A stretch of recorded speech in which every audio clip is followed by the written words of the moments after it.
Saygılı izləyicilər, mən qarşımda Neil Watson, British jurnalist dururuq. Ümumən burada ana dili qurultayında çox gözəl çıxışı oldu.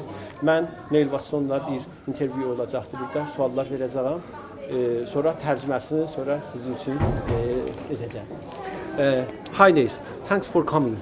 I heard you had a very specific speech regarding South Azerbaijan and mother tongue and ethnic discrimination area. I would like to ask you about more explanation about your speech, also about the event which was going here. Yes, of course. So thank you for asking me. The speech was really about the fact that all the national minorities in Iran are actually subjugated. If we go back more than 1 century, we actually find that there was a kind of United States of Iran. In Qajar time. Yes, in Qajar time, when there were actually MPs from all regions equally represented within the parliament. And it was only from 1921 and the start of the Pahlavi dynasty that we actually find that there's increasingly a mono-ethnic, monolingual state being promoted by the Pahlavi dynasty and then of course by the so-called Islamic Republic of Iran, who takes it one stage further by actually using religion as a way to actually support what they're doing. That's the Persianophile approach to Iran, actually subjugating all national minorities and all languages.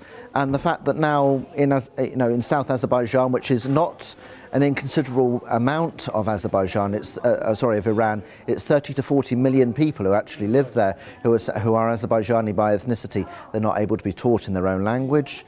They're not actually able to speak their own language. They're having their names changed, and all these things actually mean that the national identity is increasingly being chipped away at and eroded forcibly by the Iranian authorities. Good point. In your speech, I heard you come for the people, specifically for the recent time, more than 30 people, including Yurish Mehrali Beyli and the famous journalists like Ibrahim Savalan, and also you didn't mention the name, but you said most of them, yes, because of their identity and asking for the freedom, justice, and national, basically, self-determination right.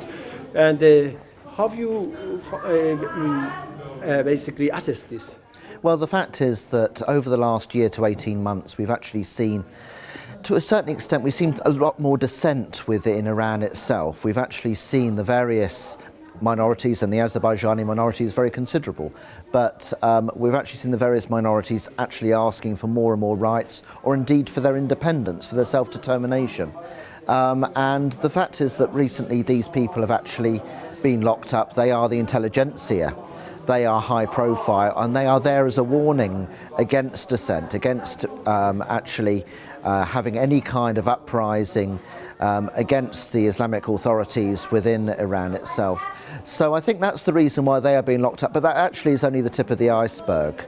Over the years, since 1979, we've seen increasing numbers of people of various national minorities, including Azerbaijanis, either being executed on trumped-up charges, or that they are poisoned, or that they're involved in organised accidents or something like this. And again, it's attempt by the state to actually rule by terror, to actually deter people from actually asking for their rights, asking for linguistic rights, asking for their human rights.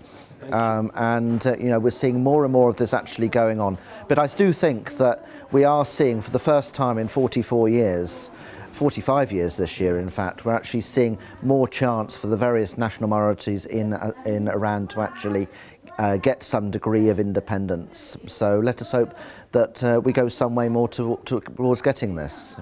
Great. Thank you very much.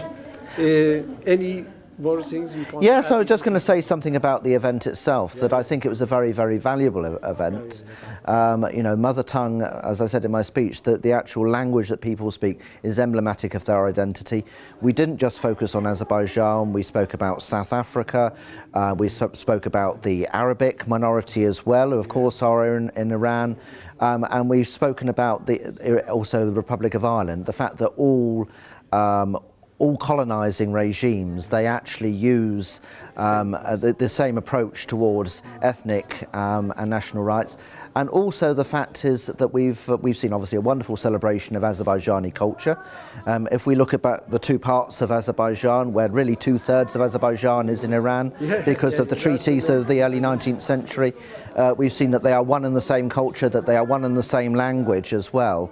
And I think that's come across very well. And also the fact that we had representatives of the British Parliament, like Hilary Benn MP, one of our most famous MPs, and also we've seen various councillors from Leeds and so forth actually here. That's very, very healthy, because very often we see Azerbaijanis and supporters of Azerbaijan talking to themselves. Not obviously we all agree with each other and we celebrate, but the fact that we've actually got the message across to some of the British and international population living in the UK, I think that's very valuable as well. So it was a very good start, and I hope that there will be future events of this kind in all the major cities of the UK, and of course there should be something in London, hopefully one day in the British Parliament. That would be wonderful. Thank you very much My for pleasure. the interview. See you in London in other events. We will see you there. I hope so. Thank you very much. Thank you. Good luck. Thank you. Good luck.